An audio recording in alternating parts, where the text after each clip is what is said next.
All right, so get this. We're going to be diving into some code today. Oh, cool. Yeah, and it's not just any code. It's for a live tracker. Okay. For the ISS. Wow, the International Space Station. Yeah, you know that thing like orbiting above us right now? Yeah, that's why Someone actually built an app to follow it. That's pretty cool. And we've got the source code for it right here. Oh, wow. So we get to, like, peek behind the curtain. Yeah, and figure out, like, not just what it does, because we know it tracks the ISS. Right.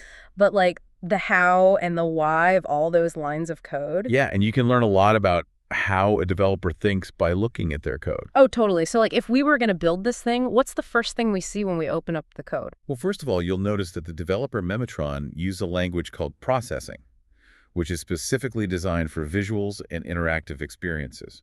Okay. So instead of just spitting out numbers, processing makes it look good on screen.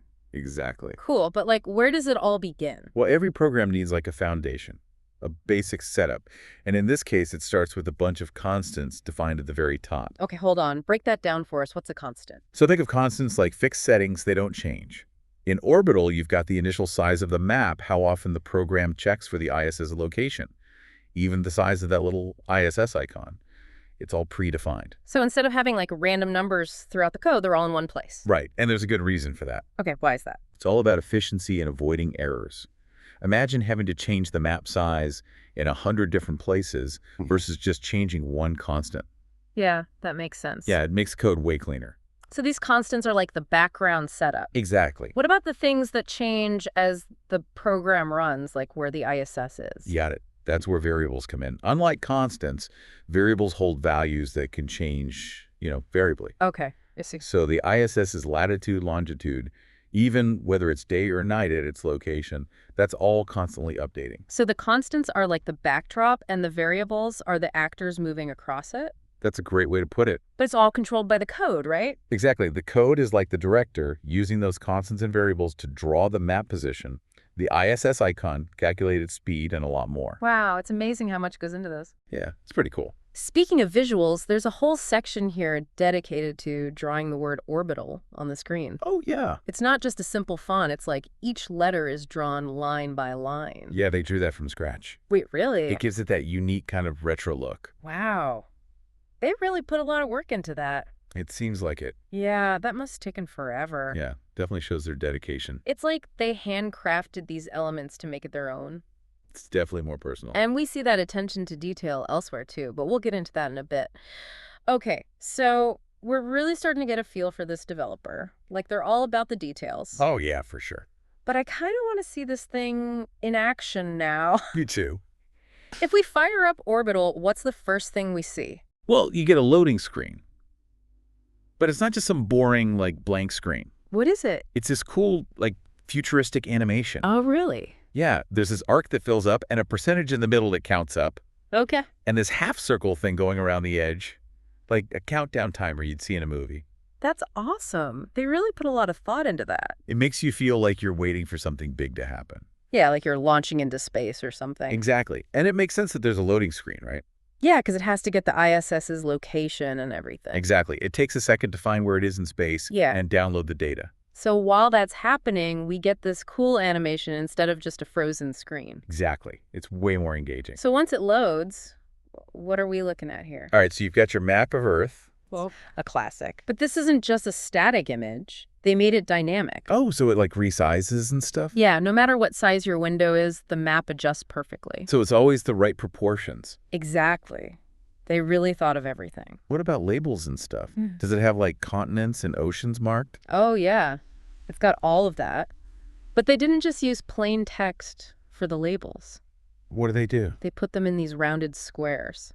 So it's like each label has its own little frame. Oh, that's neat. Makes them pop out from the map. Exactly. And then, of course, you have the main attraction, the ISS itself. Which I'm guessing is not just a dot on a map. You know this developer. They made it special. What they do? They used a custom image for the ISS, like a little illustration of it. Oh, wow. So it looks like the real deal. Exactly. It makes it feel more real and not just like a generic icon. It's all about the little details. And there's more. They even added a target circle around the ISS.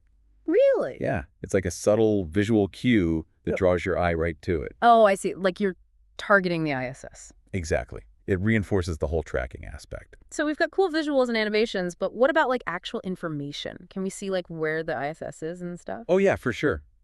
If you hover your mouse over the ISS icon, this little pop-up window appears. What kind of info does it show? It shows you all the technical stuff, like Okay. its exact latitude and longitude, its altitude, how fast it's going. So it's like you can get as much or as little information as you want. Yeah, if you just want to see the ISS on the map, you can do that. But if you're a space nerd like me, you can dig into the data too. They really thought of everything. They did. Yeah. And that's what's so cool about this. It's not just a basic tracker, it's a whole experience. It's like they're inviting you to learn about the ISS and space in this really engaging way. Exactly.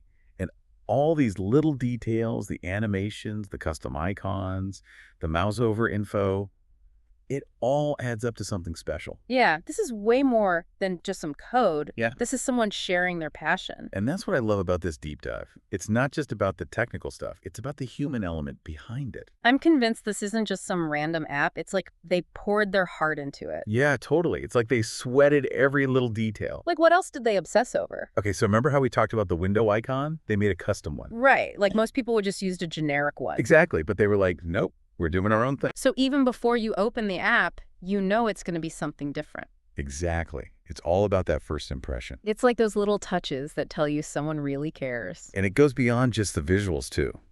Remember how they went out of their way to get the ISS's visibility status? Oh, yeah. Like whether it's passing over daylight or nighttime. Yeah, and I think that's such a cool detail Hmm. because it encourages you to actually look up at the sky. It's like they're saying, hey, if you go outside right now, you might actually be able to see it. Exactly. It connects you to the real world in a way that most apps don't. So they're not just giving you information, they're inspiring you. Exactly. It's like a little nudge to get curious about space. It's amazing what you can learn from a little bit of code. Right.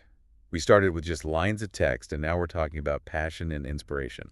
It makes you wonder, like, what drives someone to create something like this? It's like they had this idea in their head and they brought it to life and then they shared it with the world. And they didn't have to do that. They could have kept it to themselves. Exactly. But they wanted others to experience it too. I think that says a lot about the kind of person they are. It does. And it makes you realize that there are people out there creating amazing things all the time. Yeah, it's like a whole hidden world of creativity and passion. And you never know what you'll find when you start digging. Well said.